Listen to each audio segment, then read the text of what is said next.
So Senator Lee, I'm so excited to be here and to see you. My name is Craig Robertson. I'm a Sandy resident for almost 40 years. And one of my daughters went to law school with you. Oh, great. Who's that? Marty Mortensen. Please tell her hello for me. Oh, Fantastic person.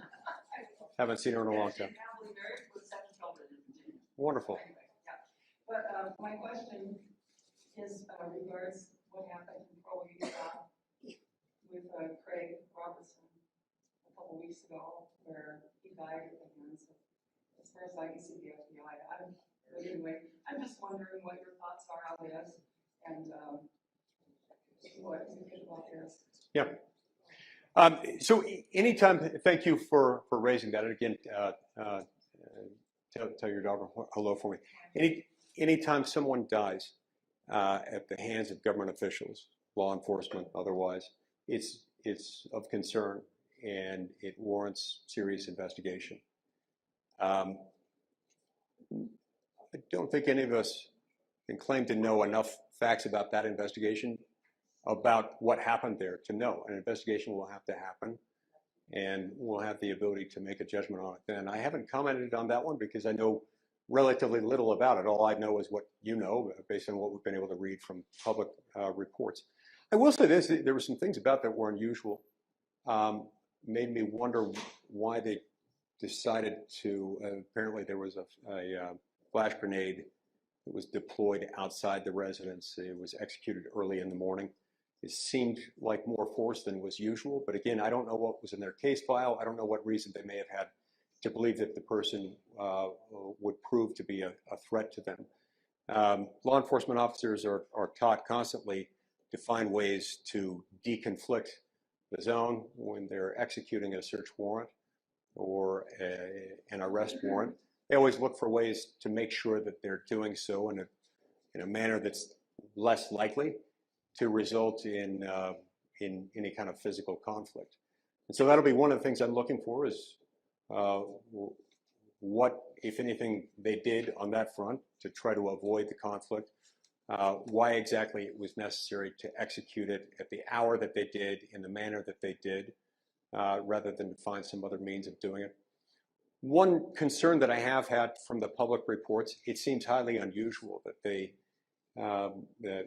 having killed him, left him laying apparently outside for several hours. That's weird. And of course, I'll also have questions about what precipitated that particular warrant to issue. Had he issued additional threats? I really don't know. But like I say, I know only what has been publicly released on that, and that's very, very little. But obviously, it's of deep concern anytime law enforcement acts in a way that results in the taking of a human life. People have got to be held accountable, and we shouldn't expect anything less. Law enforcement, it's with good reason that for most of our country's history, most law enforcement has been handled at the local level.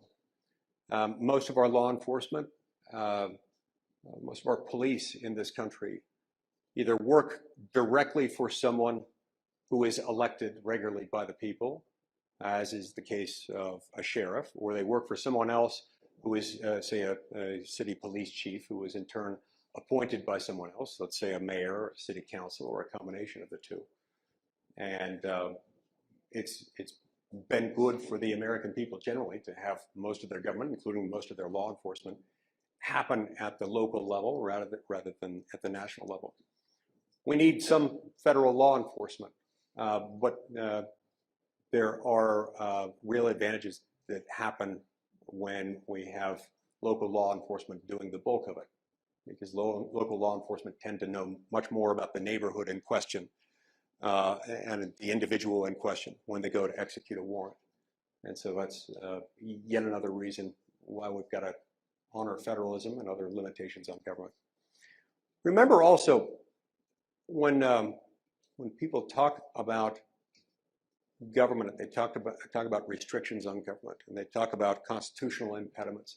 And people will say, well, this or that limitation is too great of a burden on government. It makes it too difficult for them to do the job. That is the whole point of having a constitution. It is the only point The point of having a constitution is to place limits on what government may do, on how it may do it, through whom it may act, and what impediments are there to make sure that it doesn't happen.